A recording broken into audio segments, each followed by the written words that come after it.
Hi, and welcome back to English Today. This is DVD 16 and the fourth DVD of your upper intermediate level. And in this DVD, we'll begin with another 2 episodes of our story, That's Life, followed by our special TV programs where our music expert will be talking about the world's most expensive violin. And then our weather expert will be looking at the possibility of a new ice age in England. Then in the grammar section, we'll learn how to use the third conditional form in English, which is not easy. And then we'll be looking at how to make sentences using the verb wish to express a regret. So enjoy yourselves.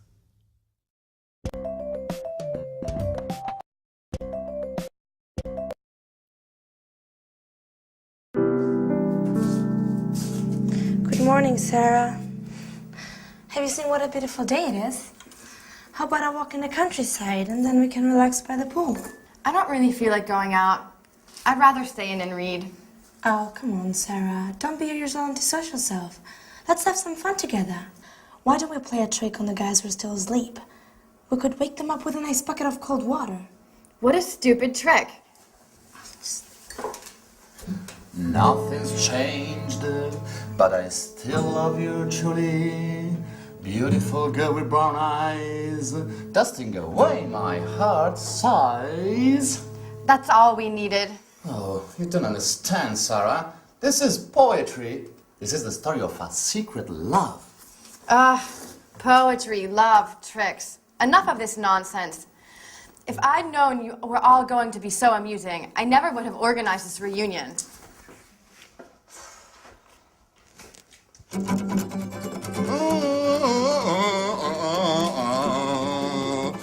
Beautiful girl with brown eyes, dusting away my heart aside.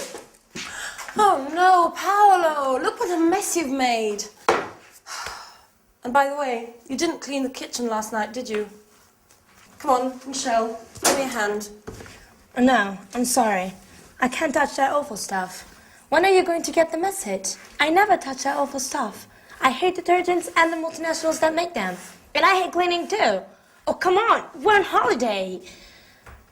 What is this racket? And what is going on in here? Has World War III broken out? It's just started. Well, soldier Sandra's launched her offensive, but the Paolo Michel squadron is responding well to the attack and will defend its position to the bitter end. Stop playing around. Roll your sleeves up. The sooner we start working, the sooner we'll finish and we'll be able to relax by the pool. Wait a minute, I was just thinking of going back to bed. If I'd known what was waiting for me, I would have slept until midday. Maybe we could ask Sarah to give us a hand. Well, you must be joking. She just asked not to be disturbed and giving her a bad mood over the last couple of days. Well, we could ask Mike, though. Oh, no. I just saw him a few minutes ago. I asked him where he was going, and he said he was going to the village to buy a newspaper. He asked me if he should do some shopping, but I told him we'd all go to the supermarket together later on. Fantastic. First cleaning up, then the shopping. Just the sort of holiday that I'm dreaming of. Well, it's only the 4 of us here. Let's share the jobs out. Just a minute, just a minute. I've got an idea.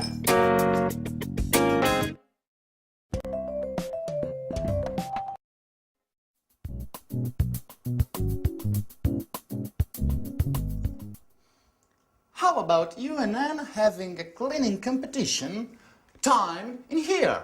You clear one part and you the other. Yes, and I can keep the time. And Paolo provides some beautiful background music. At the end, we'll see who's been the fastest. And, of course, which part of the kitchen shines the most. I think it's a great idea. You and Anne are always arguing about who's the best at doing things. Oh, this could be the right moment to show off your domestic skills.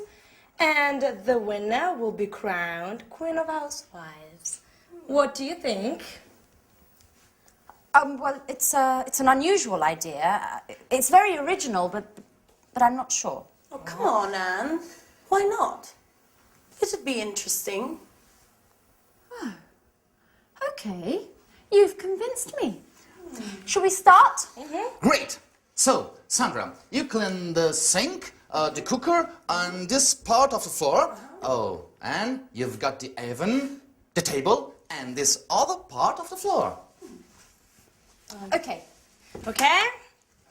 Ready, get set, go! Sponge in hand. Sandra is cleaning the taps while Anne is intently sweeping the floor. Now Sandra is spraying detergent onto the cooking rings and starts it on the table.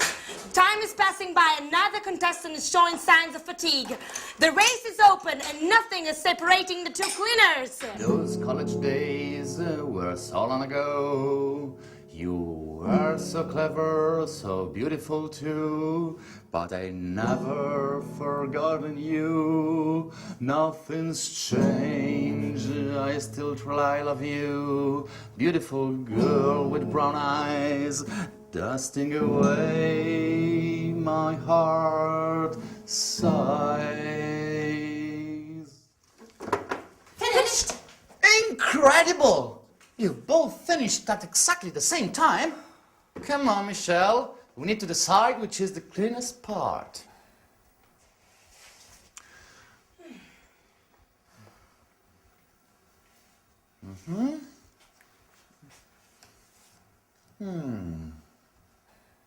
So, Who's won? Well, after considerable discussion, the jury declares that the winner is... come on, don't keep us in the dark. Who's won? Oh, you've both won. It's a dead heat. You've finished together and both parts of the kitchen are perfectly clean. Okay, well, maybe it's better this way, Sandra. At least there'll be no arguing about who's better at cleaning. Yeah, you're right. Let's forget our rivalries, at least for today. Come on, let's shake on it. Okay. We're both champion cleaners.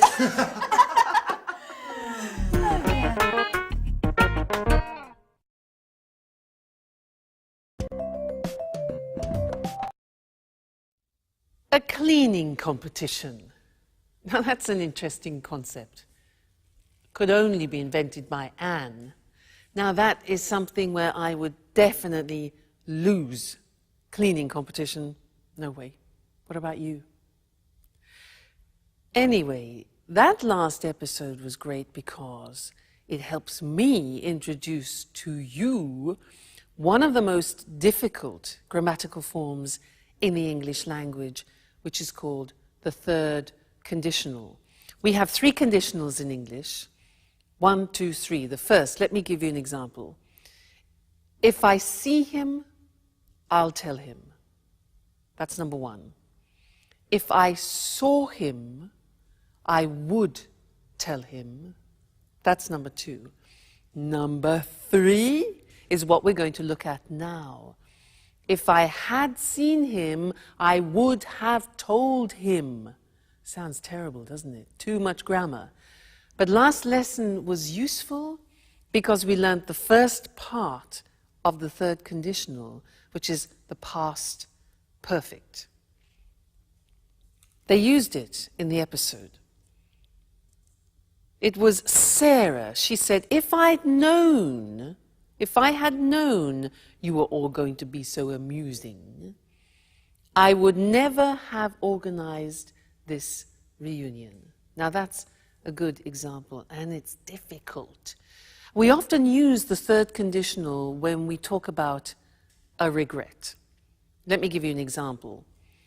I saw a beautiful house. It was quite expensive, but I liked it. I needed time to think about it, and I didn't buy it immediately. And then somebody else bought it. So I think, oh, if I had bought that house, I would have been so happy. So that's expressing a regret. So let's go to the screen and see how it's constructed, because it's really not easy. It takes time to be fluent in the third conditional.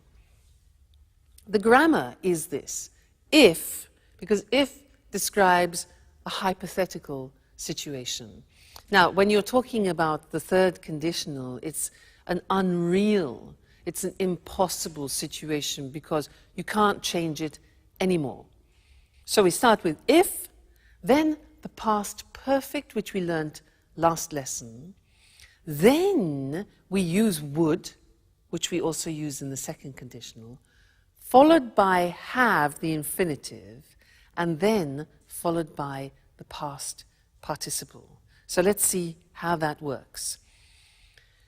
If I hadn't gone, past perfect, to the party, I would have gone to bed early.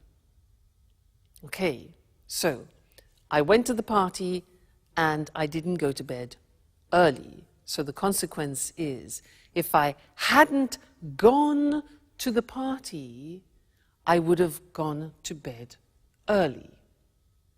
But I didn't go to bed early. Okay, so what was the consequence of that? Now, imagine I drank a lot of wine and I had a terrible headache. And you think, ooh, regret.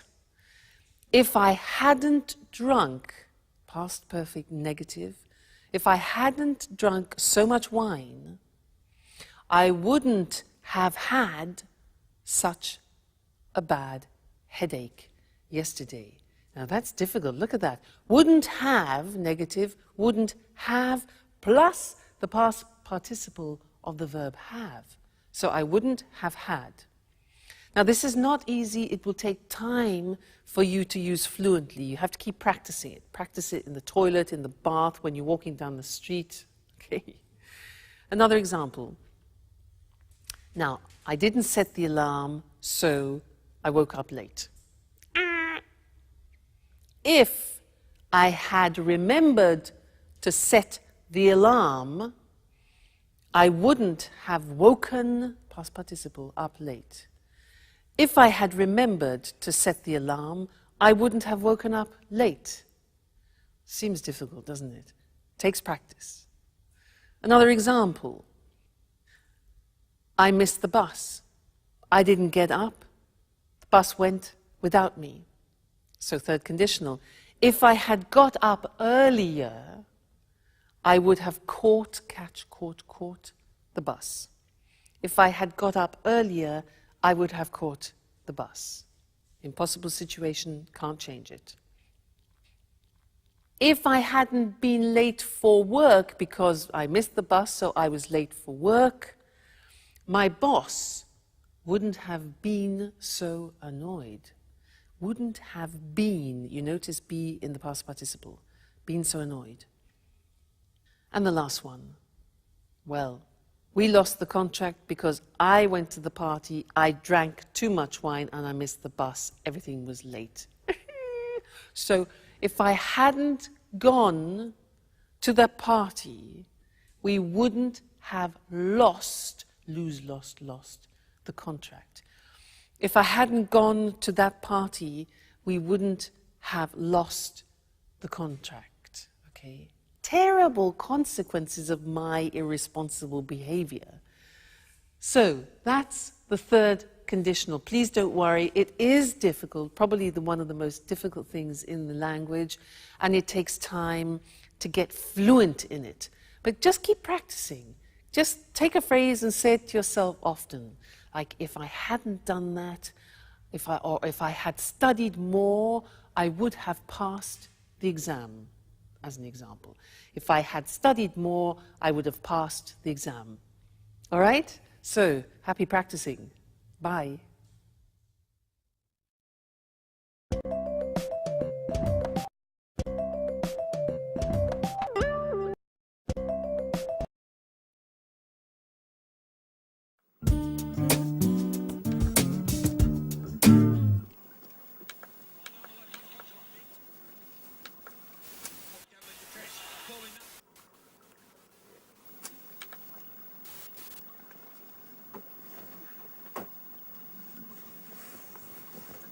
Hi, Sarah. Do you have a minute? I'd like to talk.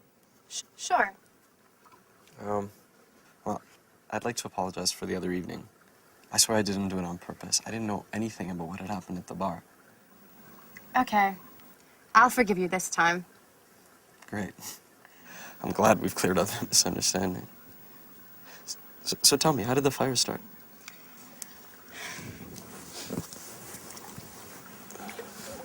I don't really know. The lighting system had been checked 2 days earlier by the electrician, and the sprinkler system was working fine too. It had just been installed, but it didn't work. How's that possible? I don't really know. Someone must have thrown a cigarette on the curtains, which caught fire straight away. The whole pub burned down in a few hours. The fire brigade couldn't save the place. It all went up in flames. I wish I'd been more careful. I wished I'd checked everything more carefully. But it's not your fault, Sarah.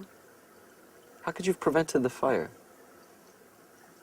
Come on, you've got to pull yourself out of this. You can't spend your whole life thinking about your problems. You used to be such a fun person.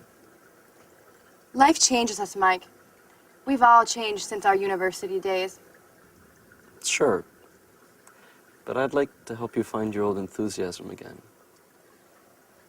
Tell me, how can I possibly help? Well, I'm not sure. You're embarrassing me. Hey, you shouldn't feel embarrassed, not with me. We've always trusted each other, no? What time is it? 4:15. Oh, no, the match. It's already started. You know, Mike, we were talking just then. Yeah, I know. We'll continue our conversation later. I've really got to watch the game now. It's a great match. Chelsea against Manchester United. You know that doesn't interest me in the slightest. You haven't changed, Mike. All you think about is football. Football's the only important thing in your life. You're exaggerating now, Sarah. And you don't understand anything.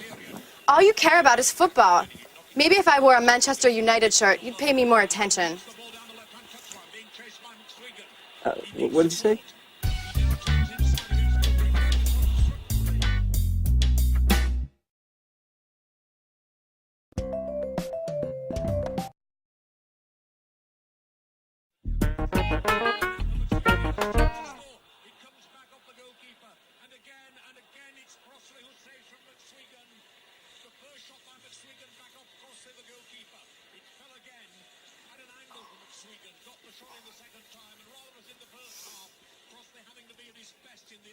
I love you, I love you, but I'm afraid of being wrong with you.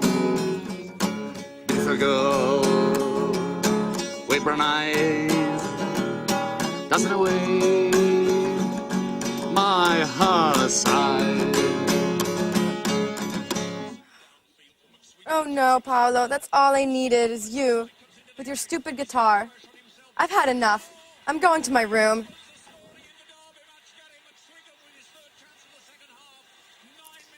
What's wrong with her? I don't think my song's that bad. What do you think, Mike? I'd like to tell you I love you. Paolo, can I watch the game in peace and quiet? I love you. That's enough. I'm gonna go watch this somewhere else. I can't believe it. They're all mad here. I'd like to tell you I love you, but I'm afraid of being wrong. Beautiful girl with brown eyes, that's in a way my heart sighed. Oh, man. At last, someone who appreciates my talent. I knew you were an expert in music. That song, Paolo, what does it mean? Oh, I wrote it. Thanks to Mike that gave me the inspiration. You like it? Oh, no. Mike? Yeah? That's not possible. I don't believe it. Unbelievable. They are all mad in this house. Beautiful girl with brown eyes, away. My heart sighs.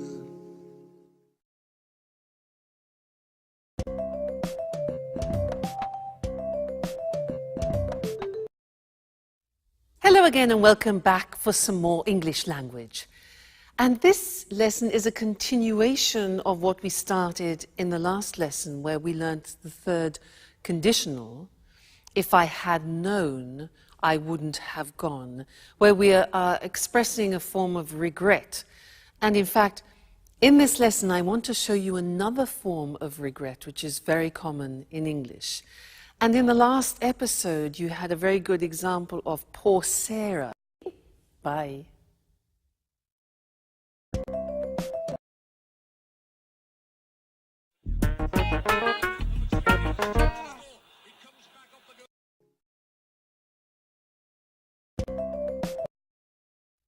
Hello again and welcome back for some more English language. And this lesson is a continuation of what we started in the last lesson, where we learnt the third conditional, if I had known, I wouldn't have gone, where we are expressing a form of regret. And in fact, in this lesson, I want to show you another form of regret, which is very common in English. And in the last episode, you had a very good example of poor Sarah, who is expressing her regrets. She said, I wish I had been more careful. I wish I had checked everything more carefully, you know, when the pub burnt down. So she starts the sentence with, I wish, and that's her desire. A desire that she would like to have fulfilled. It's too late. So we use wish to express desires like that. Let me give you an example in the present tense. I can say, I'm fat, and I have a desire which is to become thinner. So I would say, I wish I were thinner. Let's look at the screen and I'll help you with this, because we can use wish in the present and also in the past, so the grammar form changes. Let's first look at how we use it in the present. I say I'm fat, I'm overweight, all right? So my wish is, I wish I were thinner. Now, this is very interesting because it's an example of the subjunctive in English. Now, the subjunctive has disappeared from the language, but only in this case do we use it. We don't say, I wish I was, but I wish I were thinner. Okay, so an important exception, that. Another example is, I don't know how to cook, and I have a desire, a wish to change that. So I could say, I wish I knew how to cook. Notice that the verb know goes into the past, simple past. I wish I knew how to cook. She can't speak another language. So the girl can't speak another language. She has a desire. She says she wishes she could speak another language. So we're in the present. She wishes, I wish, you wish, he wishes. She could in the simple past, all right? She wishes she could. So that is a present desire that you have. If, in the case of Sarah, your desire is in the past, which often becomes then a regret, the grammatical form changes. Have a look. I didn't buy that car. Now imagine you see a car, it's a bit like my house. You see a car and you don't buy it, and then you regret it.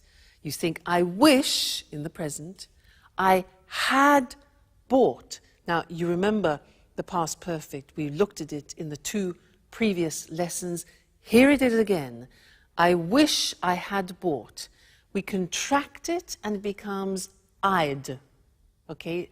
Now be careful, because I'd, when it's contracted in English, could be I would or I had.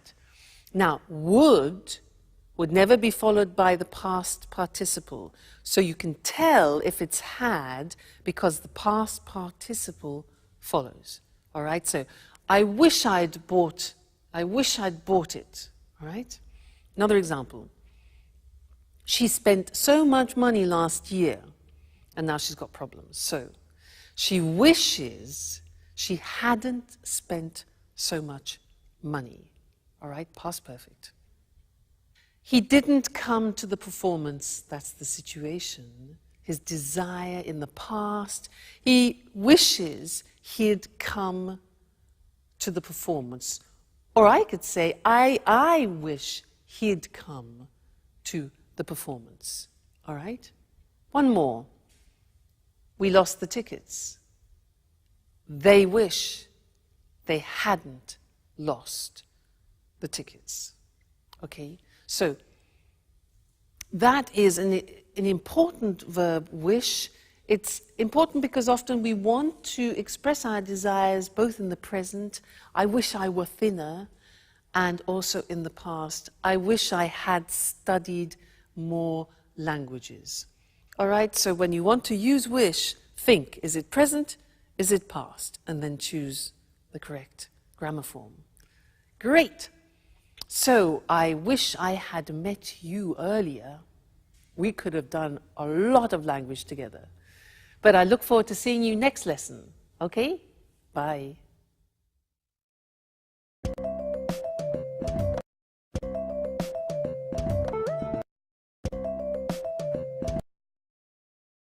Good morning and welcome to this week's edition of Music World. And welcome to Tony Moore, our music expert. Hello, Lucy. And good morning to all our music fans. Well, Tony, on May 16th, 2006, a Stradivari violin was sold at auction in New York for $3.5 million. The Christian Hammer violin, as it's called, had become the world's most expensive musical instrument. So why is this violin so special? Well, this violin was made in 1707 by Antonio Stradivari in the family workshop in Cremona, near Milan in northern Italy. The years 1700 to 1720 are called Stradivari's golden period because of the exceptional sound quality of the instruments he made during this time. So why is the sound quality so good? Oh, good question, Lucy. During this period, Stradivari came up with some tiny improvements to the shape of the violin.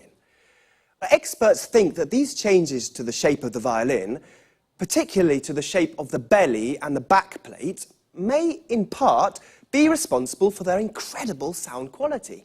So it's the shape of the violins that makes them so sought after by the world's best musicians. Yes, but not only the shape.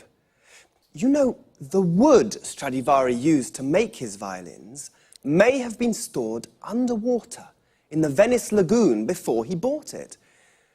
It's thought that this may have damaged the wood slightly and may in part be responsible for the special sound. So the shape and wood that was stored in the lagoon in Venice is why Stradivari violins are so special. Well, actually, there are one or two other possible explanations. Tell us more. Some music historians say that the varnish Stradivari used may be behind the exceptional sound quality. Others say the secret is in the glue he used.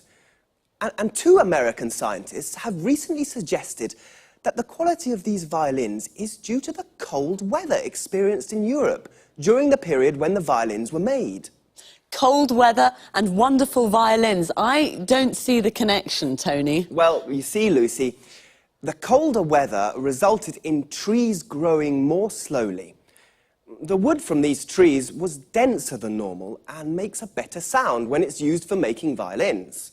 Interesting. I can see now that everything's perfect about these violins. By the way, who bought the Christian Hammer violin?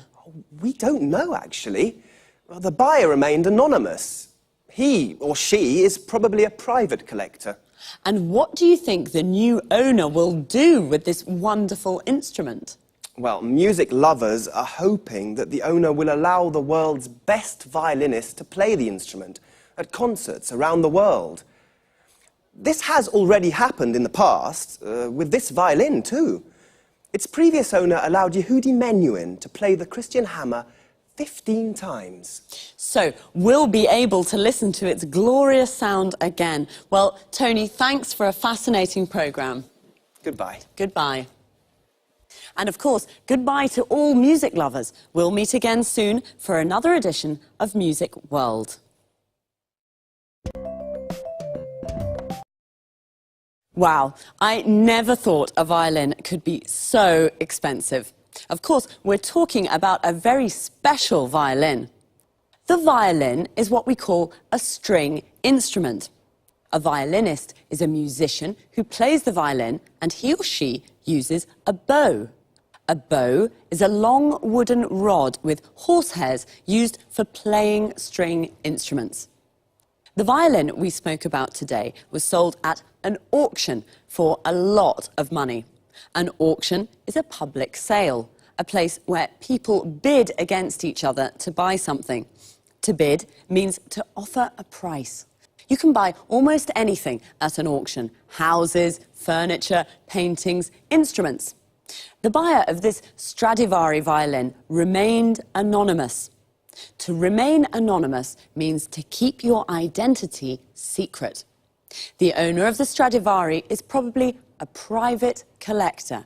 A private collector is a person who collects things for their own enjoyment.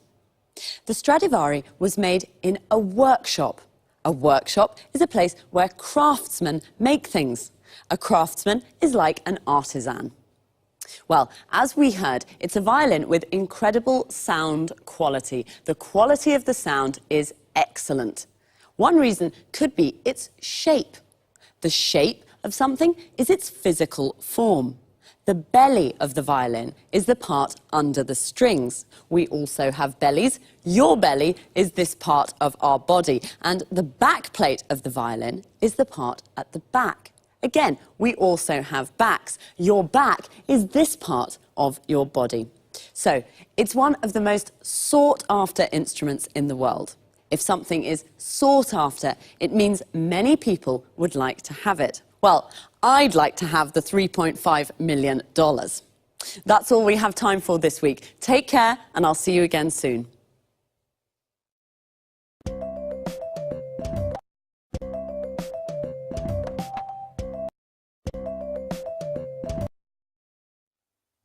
Good morning. Welcome to this week's edition of Climate Change. In the studio with me is our expert, Susan Furley. Hello, Eric, and good morning, everyone.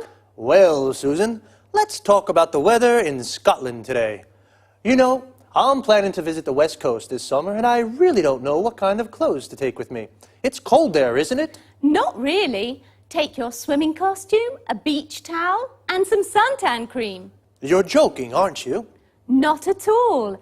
The west coast of Scotland has beautiful islands and lochs and gardens full of tropical plants. Really? Yes, they're full of tropical plants.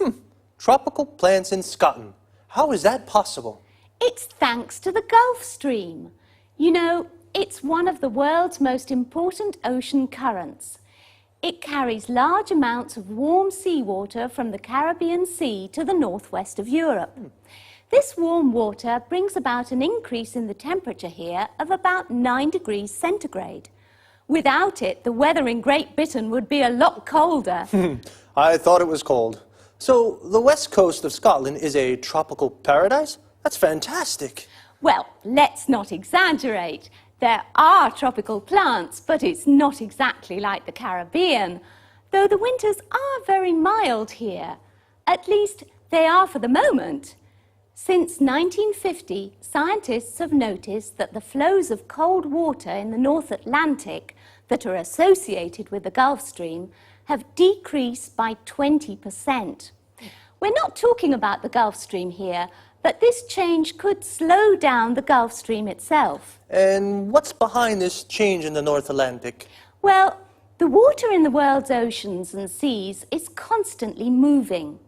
The speed and direction of these movements of water are controlled by different factors, such as the shape of the ocean floor, the salinity of the water, and the Earth's rotation. Well, scientists have noticed that the ice sheets of the North Pole and Greenland are melting due to the greenhouse effect. This is reducing the salinity of the water in the North Atlantic and is reducing the flows of cold water that help the Gulf Stream bring warm water to Western Europe. So, are you saying that the seawater and the temperature in Great Britain could become colder? Yes. This has already happened in the past. Scientists have discovered that the Gulf Stream slowed down or maybe even stopped completely about 11,000 years ago. This brought about a fall in the temperatures in Northern Europe of 5 degrees. And could the same thing happen again now? Yes. Scientists fear that a knock-on effect of the salinity reduction may be the slowing down of the Gulf Stream again. And what would the effects of this be? The worst predictions suggest there could be a new ice age in Great Britain. Wow, that sounds frightening. Well, perhaps Great Britain will become a new center for the winter sports. Perhaps the Winter Olympic Games will take place in Scotland. We'll have to wait and see. Thanks to Susan Furley. Goodbye, Eric. Goodbye, Susan. And goodbye, everyone. Well, apparently I should take my swimming costume and beach towel and some suntan cream to Scotland. A swimming costume is what we wear to go swimming. A towel is what we use to dry ourselves. And a beach towel is a big towel for the beach. Suntan cream, sometimes called suntan lotion, is the cream we use to protect ourselves from the sun. I thought Scotland was a cold country, but actually the winters are even very mild. Mild means not very cold. Susan explained that this is thanks to the Gulf Stream, which is an important ocean current. An ocean current is a movement of seawater. Seawater is a compound noun that means the water of the sea. The Gulf Stream brings warm seawater from the Caribbean, and this brings about an increase in temperature. To bring about is a phrasal verb. It means to make something happen. But the flows of cold water have decreased. When water moves, we say it flows. So a flow of cold water is the movement of cold water. The Gulf Stream could slow down. To slow down means to become slower. What is behind these changes? This means, what is the reason for these changes? Well, the ice sheets in the North Pole are melting. An ice sheet is a layer of ice, also a compound noun. When ice melts, it becomes water. This is a reducing the salinity of the water. The salinity is the amount of salt it contains. It is also reducing the flows of cold water that helps the Gulf Stream bring warm water to Europe. This could bring about a fall in temperature. A fall is a decrease. We call this is a knock-on effect. A knock-on effect is an effect of something happening. We've run out of time again, so I'll say goodbye and see you soon.